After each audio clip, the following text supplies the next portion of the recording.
Well, this is a first for me. Marjorie Taylor Greene, how are you? I'm great. How are you doing tonight, Mark? I'm doing great. We've never spoken, have we, that I can remember? No, I think we've seen each other at a few events, but we haven't talked one-on-one. Waved at a distance, maybe. That's about it. That's right. That's right. Well, you know, you're a firebrand, and I like that because there aren't enough of them, and we're losing our country. And it's all well and good to talk in monotones. It's all well and good to play along with the other folks, you know. But it's very, very important that people speak out and take a stand, and you certainly do that. And you are a very solid conservative, and you have a new book out. You have your first book out, MTG. MTG, yes. The cover, by the way, is fantastic. I wish I had that cover. I won't steal it from you. That's a really nice cover. Thank you. I appreciate it. People characterize you. They project onto you, particularly in the media. Tell the audience, the millions of people in the audience, your background, where you come from, and how you got to Congress in the first place. Oh, I really appreciate that opportunity. Thank you, Mark. Well, I'm a regular, ordinary American, just like your listeners. Grew up in a small family business. It was a construction company that my mom and dad ran, and then went to college. After college, bought my parents' construction company. They retired and just proceeded to raise a family, 3 children who are adults now, and just like most Americans, kept looking at Washington, feeling like Washington didn't understand us. We felt like forgotten Americans, watched our jobs in manufacturing go overseas, and watched Washington, D.C. force us and plunge us into debilitating debt that is just unbelievable. While they've kept our borders open, our cities have fallen apart. Rural America has fallen apart. We have our manufacturing plants that loom like graveyards and skeletons over our small towns, and has really destroyed small town, life. And so I ran for Congress in 2020 because I truly believed in Make America Great Again, absolutely loving President Trump.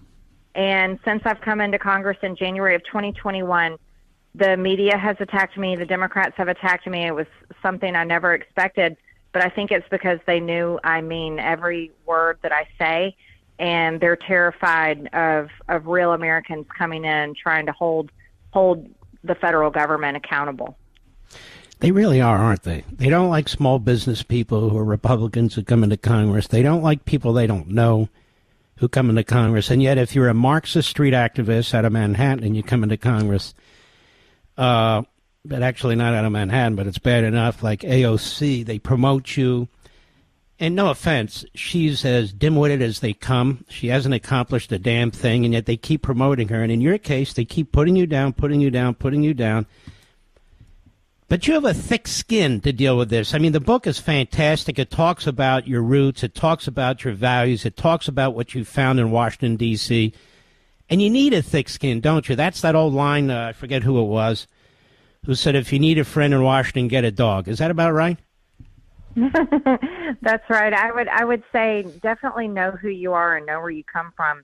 The good thing is I've got wonderful friends and family back home that know me, and none of that has ever changed in my life, no matter what they've lied about me and said.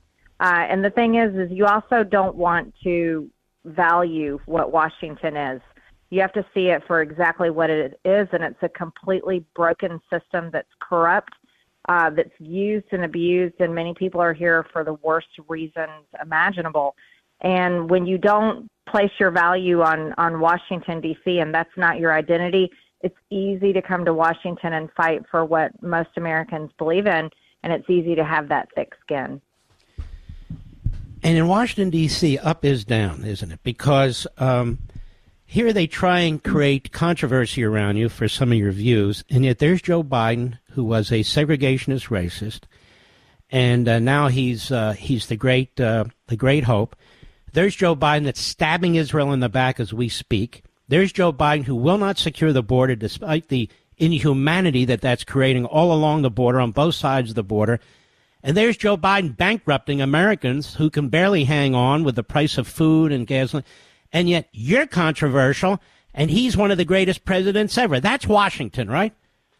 Oh, that's Washington to a T. And these are also the issues I wrote about in my book. The real racists, those are the Democrats, not Republicans. You talk about AOC, I wrote a whole chapter about her and the Green New Deal, because the Green New Deal is absurd policy that is literally going to destroy our country and plunge us into darkness. It'll ruin every opportunity that we have in the future. And China will control us and beat us at everything. And they're progressing that way under the Biden administration. But yeah, you're right, Mark. Washington, D.C., everything that is right is wrong. And everything that is wrong is completely right. And I mean, the American people would not believe what I face on a daily basis and what really happens in the halls of Congress.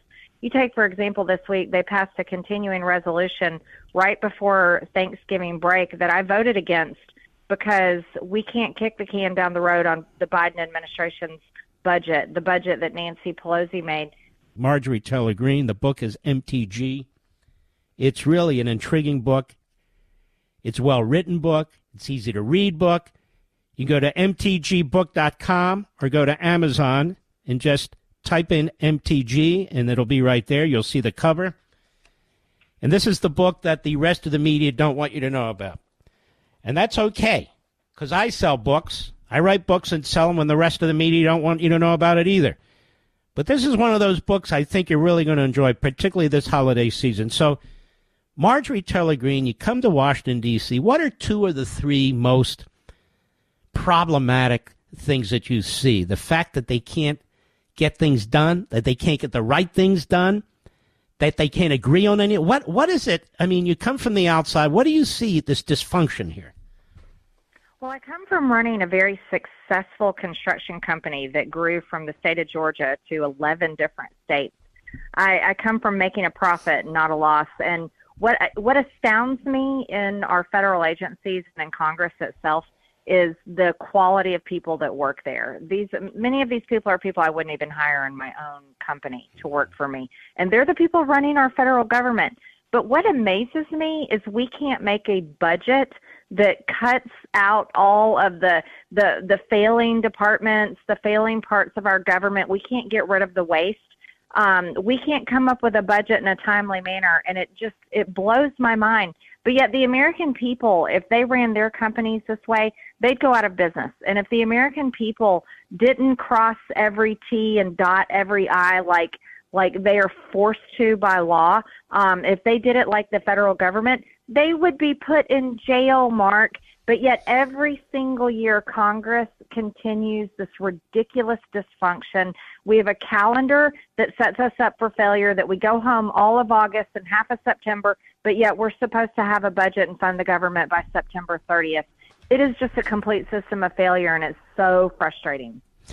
Talking to Marjorie Taylor Greene. The book is MTG. You can get it at mtgbook.com, mtgbook.com. Be a great Hanukkah or Christmas gift, or get it on Amazon.com.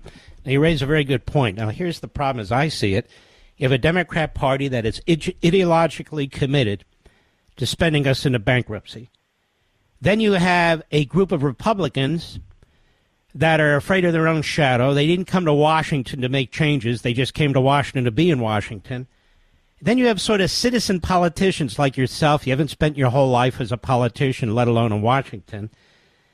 You know, we used to make a big deal of this. It was a great thing. Remember Mr. Smith Goes to Washington? What a great movie with Jimmy Stewart. In your case, sort of Ms. Smith Goes to Washington. And yet you and people like you are the ones that they try to destroy, because you're the ones that say, wait a minute, we got to fix this stuff. Do you find in the Republican, not the establishment so much, but in the Republican caucus or whatever they call it, that there's at least several dozen of you or a few score of you who think the same way, who act the same way, and concerned about the same things? Yes, there is a smaller percentage of us that talk the same way, feel the same way. My frustration with my conference, and I've been very outspoken about it lately, and I speak about it in my book, is that we don't have enough people with courage. Our country is on fire. We've had over 10 million people cross our border, 1.8 million gotaways. We know there are terrorists in those. We know there are child molesters, rapists, every kind of criminal. Human sex trafficking happens every single day at the border. But yet I was so frustrated that right before Thanksgiving, when I tried to impeach Secretary Mayorkas, 8 Republicans voted with Democrats and protected his job. And I am continually shocked, confounded, angered at my GOP conference that they will not take the courage and the real action it takes to hold the Democrats accountable. And that's exactly what we should be doing. They say this stuff on the campaign trail. They go on TV shows and news shows, and they talk tough and say big things. But when it comes to actually casting the votes that matter, like impeachment of a horrible Secretary of Homeland that has created an invasion at our border every single day, they are unwilling to take the action to do it. You do have to wonder, I know we do out here, what in the hell is it going to take to impeach one of these people? They impeached Donald Trump over nothing twice. And here you have serious high crime. High crime, as the framers meant it, wasn't a crime actually committed. It is the so-called constitutional abuse of authority where you undermine your own country, where you undermine your own country's sovereignty. You refuse to apply and abide by the statutes that have been passed. That is what they considered a high crime. This guy's done that on spades. And by the way, so is Biden. These 8 Republicans, I mean, I think they need to become famous or infamous, in my view. I don't even know who they are, but I'm going to find out. I won't put that on your shoulders. But don't you find it outrageous that they'll go after somebody on something so ridiculous as a phone call? And yet here we have all this inhumanity that's taking place, and you lose 8 Republicans. Did you get any Democrats, even one? No, not one Democrat. Absolutely not. And I serve on the Oversight Committee. Impeachment is an important tool. It's the tool that our founders gave us to fire someone, just as you just spoke about. And we've been investigating Joe Biden and the Biden crime family with our impeachment inquiry. And we have so much evidence. We have a mountain of evidence. If we were any serious country, we would impeach Joe Biden because of what incredible crimes he has committed, abusing his power of over 50 years in Washington. And Republicans are unwilling to do that too. I'll tell you another one that I can't believe this, and you'll see this coming up over the next week, possibly 2 weeks, is the reauthorization of the FISA court. I think it should be completely dismantled. But we have Republicans right now that are moving towards reauthorizing it, maybe revising it a little bit. But this is a secret court that has been used to spy on thousands of Americans, and it needs to be completely dismantled. And if our Republican majority in Congress does not take that court apart and end it, then how can we even trust Republicans to wield power in Washington? It seems like what the government's supposed to do, it doesn't do. And it uses its police powers in many respects against the average citizen in this country. And this has always been the puzzle. How do you protect the country from criminals, from terrorists, from illegal aliens, and all the rest of it, but at the same time control these institutions so they don't turn their guns, figuratively speaking, on the rest of us? And the answer is we haven't figured that out yet, have we? Well, I think we could certainly use the FBI and Homeland, and that's how we can hold people accountable that are maybe coordinating with Hamas, like these ceasefire now groups. They are pro-Hamas funded. They have tight links with Gaza and Hamas. I mean, I think we can use agencies that we already have in place without having a secret court like FISA that can be used against Americans. I think we just need to have better use of our resources that we already fund, but we need to save the American taxpayers some money, but also protect their privacy and their rights as well. You're going to love this book, America. I'm telling you now, it's a perfect book for Hanukkah and Christmas. MTG, it's that simple. It's got a beautiful cover. I'm very jealous of it. Marjorie Taylor Greene.